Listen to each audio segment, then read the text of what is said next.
Good evening, guys. This is Let's Disband Government doing my second questionnaire video tonight. Yeah. Super excited. It's really late. I just got off work and I decided to do this. You guys made me put on clothes so I could do this. Otherwise, I'd be in bed sleeping. But that's how it is. So this video is going to have 3 parts to it. I am first going to answer questions I misunderstood or did not answer in my last video, which is really only one question. It was the economist is question. Economist is question. Second one is going to be where I address the second questionnaire and answer those questions. Third one is going to be where I actually do my little rebuttal against Life According to Econ's video rebuttal against me on immigration there. If you have not yet seen that little scuffle between the two of us, I do recommend you go back and watch his couple of videos here and also watch my last video because, well, it's a good debate, and you guys need to know this kind of information. I highly recommend you go and watch all the videos he has. Also, my Nicotarian is making a couple videos that those are all really good as well. I highly recommend everybody go see those things. Yeah, preferably not after midnight, because this is when I'm making this video. Most likely that won't be uploaded till tomorrow, but it is like midnight in my area, and I am tired as all get out. Anyways, enough complaining. Let's go on. So, the first question, I don't feel like going through. I know what the question was. Basically, the economist had asked me last week, and I misunderstood. He said, do you believe that in a post-scarcity society, capitalism would transfer over to a post-scarcity society if it had the ability to create one? So I did not actually know what post-scarcity was. I am finding myself to become more and more ignorant as I go on with this whole entire YouTube video thing, but hey, whatever. So I looked it up and tried to figure it out. So post-scarcity, basically for those of you who are watching, you're like, I don't know what that is. It is basically a system that is created because capitalism becomes so efficient and so innovative that it basically makes it so that everything becomes free. Stuff is so easy to make, it's so inexpensive to make that it just becomes free. So actually college is free. Bernie Sanders is right. But no, so it actually does that. And one of the things that's kind of cool about that is that with the invention of 3D printers, that is something that a lot of economists, they have been kind of poking that out there and saying, hey, let's pay attention to this little thing. So it's basically where everything stuff, like I said, becomes free. The problem with this, though, is that what he's asking me is that capitalism nowadays, it's a system based upon the relative value of things to one another. So obviously, if I find my little notebook here jotted down of notes to be more valuable than a, I don't know, $5 bill or something like that, I will exchange it out for that $5 bill, and somebody else will feel the opposite way. In this kind of society where everything is free, you don't really have that. It's more of, well, this is free, so I can just go get more. A $5 bill, that's nothing. It doesn't cost me anything to go get items that I need or I want. So it's absolutely free to me to do that. It doesn't, I mean, there's no difference at all. It has no relative value to anything. And so the idea of capitalism kind of just goes out the window a little bit there. I honestly don't believe a society like that could ever be kind of produced, mostly because you look through the past here, you don't see things becoming, you know, no one goes back into like the 1970s when they first made that computer and say, ooh, I can get a computer that's just like that for free nowadays. They go on and they say, well, hey, I got this nice computer. It's like a 6th gen i7 processor, like 16 gigs of RAM on it, a whole entire terabyte storage of a solid state drive on the side of that thing. And it's a Republic of Gamers laptop, a full touchscreen, 201 features, and you can tell I work at Best Buy already. But you know, they want the nicer, better items. And so I don't see it being something where stuff becomes free. I feel like we're just move more towards more innovative and make stuff that's a lot cooler. But let's say it did happen. Honestly, I don't see it transferring over much easily at all. It's kind of hard to do that if you have no relative value to things. I also don't know what happened. I've never really studied the issue, like I said, and there you are. There's my opinion. I do not think it would transfer over. Most likely you'd be just looking at some form of, I want this so I can go get it, which would kind of probably create a whole bunch of really bratty kids. But hey, whatever. So that was that. I let my tablet shut off on me. Let me get that open here. I'm going to go through, this is part number 2, where I address the other questions that were asked of me on the second questionnaire video. And I believe the very first one was, maybe, hold on a second here. Very first question asked me was, favorite alcoholic beverage. It's kind of probably a miscellaneous question there. So, believe it or not, I'm actually not a big drinker. I've never really partaken or gotten drunk at all. The only thing I ever had was a couple screwdrivers my friend gave me, which that was an interesting experience because I found out that I'm a heavyweight, extremely heavyweight when it comes to drinking alcohol, because she had given me 3 screwdrivers full of vodka and all that good stuff, and I did not feel a thing. So, she believes that the closest I'm ever going to get to being a good drunk is a couple bottles of Patron. So that's an experiment for this Christmas break here, hopefully coming up into next year. So we'll see about that. That might be a good follow-up question later, though, and I actually kind of get taste into it because I've never really tried a whole bunch of alcohol, so I don't honestly know the answer to that question. The next question was from Vol Random Drum Set. Should the government get a say in abortion? So, I hate the word government and I hate the word abortion for a couple of reasons, but nowadays, because we live in a government society, I believe the government should be involved in protecting things that the Constitution first stated with life, liberty, and the pursuit of happiness.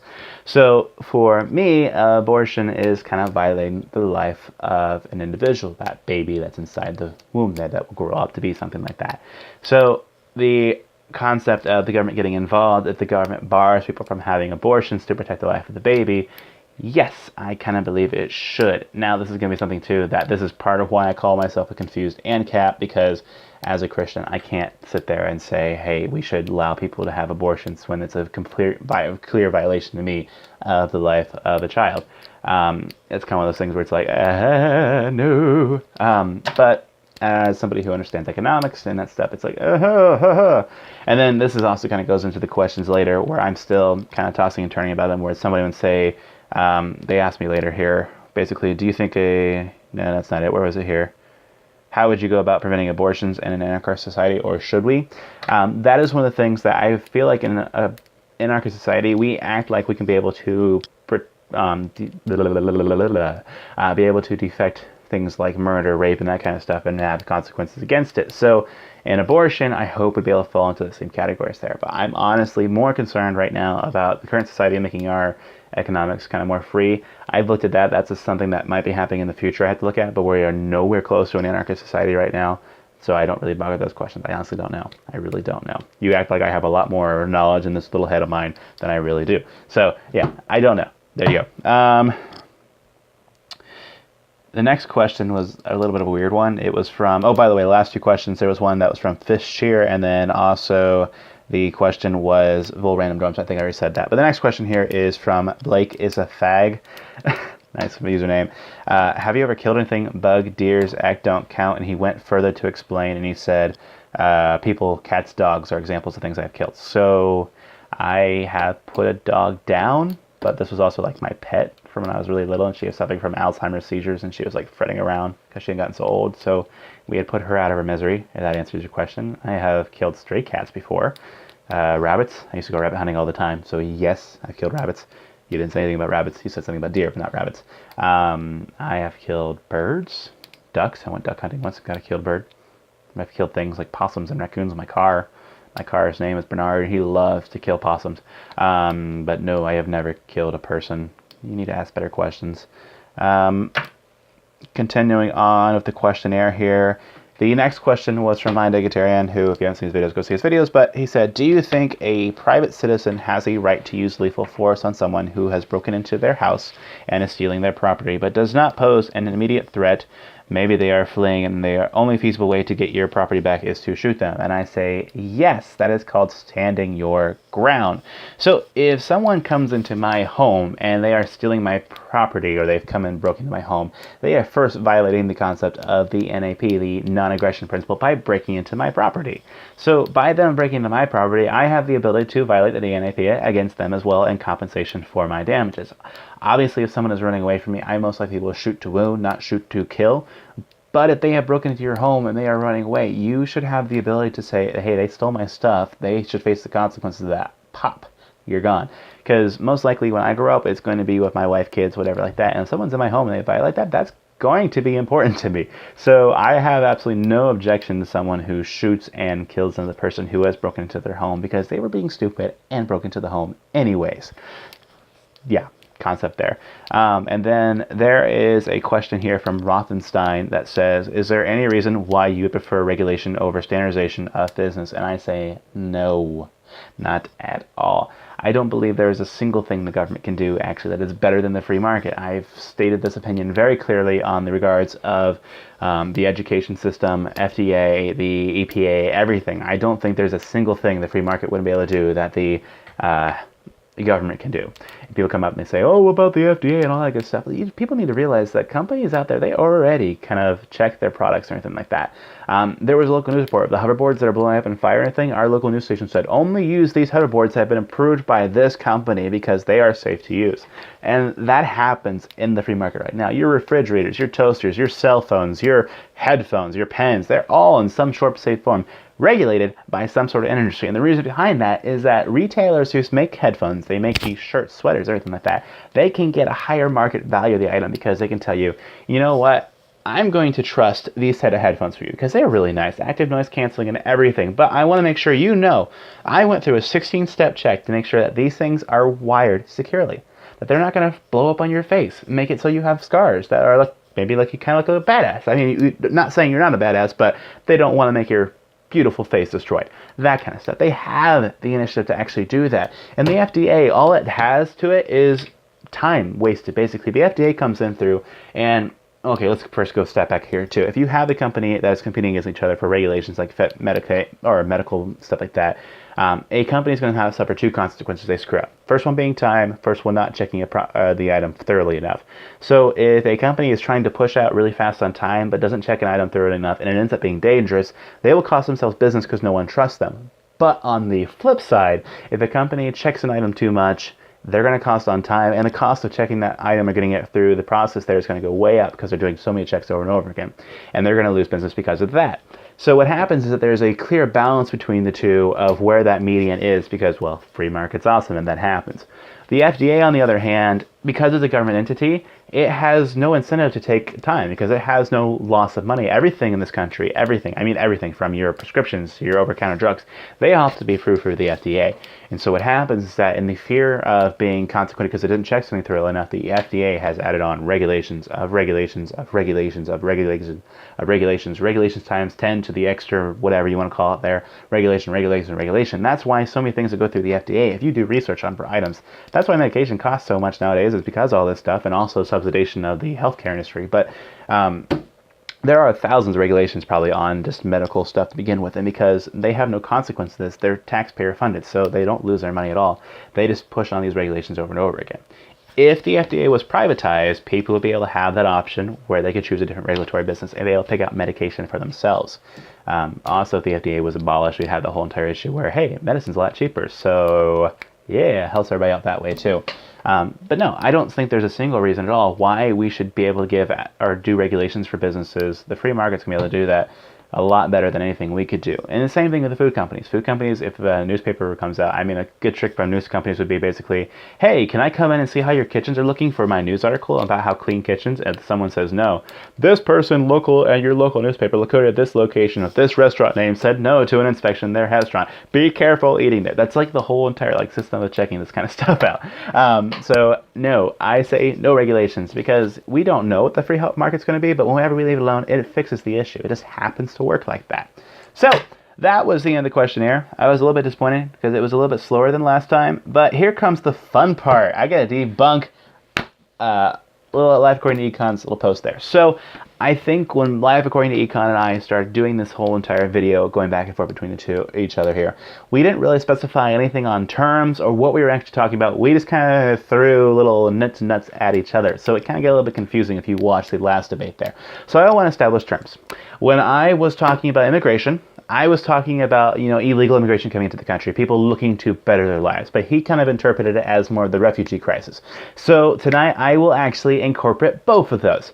I was told the community a while ago that I was typing a paper up for my English class that was a good 10 pages long, all that good stuff there on open borders immigration. Look at those freaking sources. I have actually done that. What I'm going to do is basically kind of go over this a little bit and not post my actual essay because it is like 10 pages long and that'd be a really long essay that no one would read. So we're going to do it here tonight.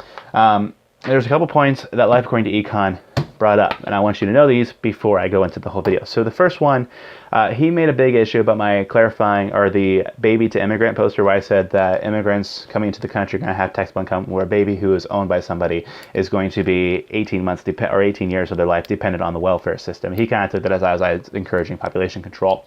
I will address that here in a minute. That's one of the points that he made going over that. He also talked about substitution of immigrants, basically that immigrants are coming to this country and getting welfare to increase the welfare system. That is something he said we shouldn't really have that. And I agree wholeheartedly. Let's not give anybody a welfare system at all. We can ban more people from having it. Great. That's not something they actually need.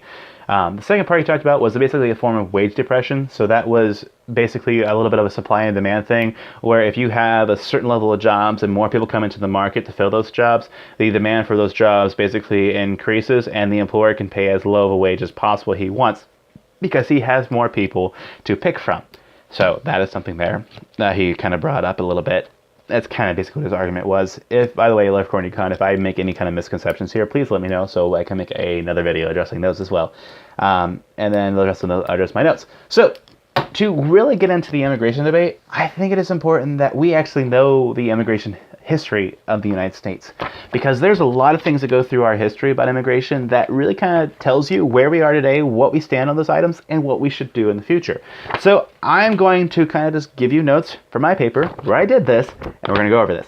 So, and by the way, check out this introduction I made for this paper. I was really proud of it. The introduction starts off, America is not free. America is constipated with a sense of righteousness. America has abandoned its principles, and America has crossed the line. That was my introduction. I was rather proud of that. But anyways, so illegal immigration is really kind of a touchy topic for this nation. And it's just like any other bans over our nation's history. It's not something that's born of rationale or the passion for the fellow man. It's usually, and I will support this later, a gut reaction to fear and insecurity, just like the NSA and everything else that we do. With the most recent controversy being a call from Donald Trump, as you have heard, to ban Muslims from entering the country. And I go through about fixing this country, yada yada, going through basically replacing America's closed border system with an open border policy would allow people to come and go as they please, so that all men, and I quote this by the way, so that all men are created equal, in parentheses, and they are endowed by the Creator with the unalienable right to move.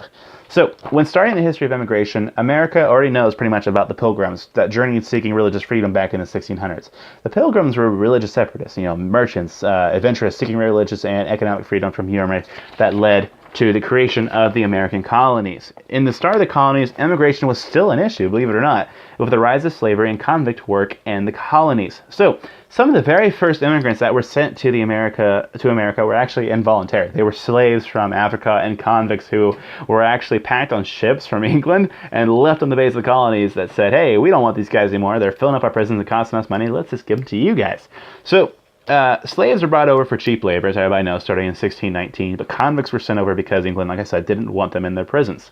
Shortly after that, actually, the descendants of the convicts tried to pass laws, ironically, to prevent immigration of more convicts. They were not successful, but they had fought the issue in England and even in England and at home. And to make the practice more more acceptable amongst the colonies, England had basically passed several laws granting the government the power to subsidize the merchants who were sending these convicts back and forth. So historians estimate that between the 1700 and 1775, England had sent over 52,200 convicts to the colonies. And convict labor was actually used to compete with white indentured slaves and enslaved Africans. Because convicts were already outside the borders of laws there and outside of society's rules, it was very easy to actually use the convicts to exploit labor, and they were actually very competitive against slave labor back in the early colonies. With the Battle of Yorktown on September 28, 1781, it did not just create the United States, but an entire issue of who was a citizen and who was not. All nationalities of Europe, Native Americans, and American slaves were present in the new states, but slaves and Native Americans were not even considered citizens. Some colonists argued that states were white, Protestant, and Anglo-Saxon men and women, and others argued that the nation should be one that welcomed immigrants of all whites. The Federalist Party, founded during this argument, took the side leaning towards a more closed border, anti-immigration policy. Congress first passed laws requiring citizenship of 2 to 5 years, and then when the Federalists took office, it was stretched to 14 years. Congress then passed the Aliens Enemies Act and the Friends and the Alien Sedation Act, both signed by John Adams. John Adams used his power given to him to deport any immigrant whom he believed posed a threat to national security purely out of fear. when Thomas Jefferson took office, and obviously everybody knows Thomas Jefferson is Bay. When Thomas Jefferson took the presidency, he sliced the citizenship requirement to 5 years, and that is actually where it stands today, 5 years of citizenship requirement. In 1800, Jefferson and the Democratic Party terminated the Alien Sedition Acts because of their unconstitutionality and their violations of the First and 10th Amendment, leading to a more open border policy at the start of the century. Many of the first immigrants into the United States during the 19th century, kind of going forward here a little bit, 1800s there, were German and Irish. Conditions in America and other countries caused a massive wave of immigrations to fill the United States. Ireland, because of a loss of land from England, and potato farm famines caused many of the Irish to move to America, whereas Germans left because of an economic depression and religious persecution from their own government. The United States was experiencing massive changes in its economies during this time, and the immigrants were able to speed the Industrial Revolution because of their cheap labor while benefiting themselves. However, the massive flux of immigrants scared some of the citizens. In an 1838 report, congressional members thought the immigrants, and I quote, thought that the immigrants, quote, endangered peace and tranquility of our citizens. Immigrants are paupers, vagrants, and malefactors, sent hither at the expense of foreign governments to relieve them of the burden of their maintenance, end quote. The fear of immigrants led so far to create groups like the Order of the Star-Spangled Banner and the Know Nothing Party that wanted to ban Catholic immigration. If you guys haven't done a whole lot of research on immigration here, I do recommend you actually go in and look up these two parties here, Order of the Star-Spangled Banner and the Know Nothing Party, because they're a little bit of atrocious. They're kind of awful. It's like a modern-day liberal combined with like Hitler. But yes, they actually wanted to ban Catholic immigration into this country back then. So Congress then passed an exclusion law banning convicts and prostitutes from entering the country, ending the United States' times of having a more open border policy. The next wave of immigrants came from Russia, Austria, Italy, and this was mostly between the years of 1860 to 1915, with a significant amount of these ones being Jewish. With reactions to fear beginning to trend for immigration laws, President Theodore Roosevelt followed the example and established the Dillingham Commission. Dillingham Commission's job was to inform the country of the impact of immigration. The findings concluded that there were no benefits of immigration because United States citizens were superior to immigrants. The Commission first recommended the United States put regulations on immigration, and several years later, President Wilson enacted these rules. In 1970, the first Immigration Act was passed, which required a literacy test. In 1924, a literacy test, and in 1924, the National Origins Act was passed that gave the nation its first quota system for immigration. Now, this is the quota system that nowadays the United States gives out a couple of numbers of actual license for people to come to this country. They give out a certain amount every single year, and this is what happens. We're recently nowadays, those limits are completely gone. All those licenses they have, they're gone within the first day for another 365 days. That's how fast we go. I think there's like a couple million of them too, or maybe a couple billion. I'm not entirely sure the numbers on them, but there's quite a bit of them that come out there. It's more than a couple thousand. It's probably close to a million something, maybe a billion of them that they give out, and they're gone within a day. So that's something there. Following the example of the European immigration, the Chinese were the next to move into the country because of population explosion and a food I need to start slowing down so I can actually talk to you guys. A food shortage in China. Some Chinese immigrants were trying to avoid the Opium War and the Taiping Rebellion. Chinese men worked as day laborers for businesses, coming to work temporarily, saving up money, and then going back home. Chinese immigrants halted when the population had fears that they were stealing their jobs and threatening society. Congress passed 3 Chinese Exclusion Acts banning Chinese immigration. During World War II, when China and the U.S. became strong allies, these bans were lifted. The most common form of immigration discussed today is Mexican immigration into the United States. Mexicans in the areas that America gained from the Mexican War had the privilege of America not having strong borders. So when they were able to live in one country and then go work in the other because they were able to live in one country and work in the other because the National Origins Act of 1924 did not include them in the quota system at the time. This caused a massive culture to be built right on the border there, the United States and Mexico.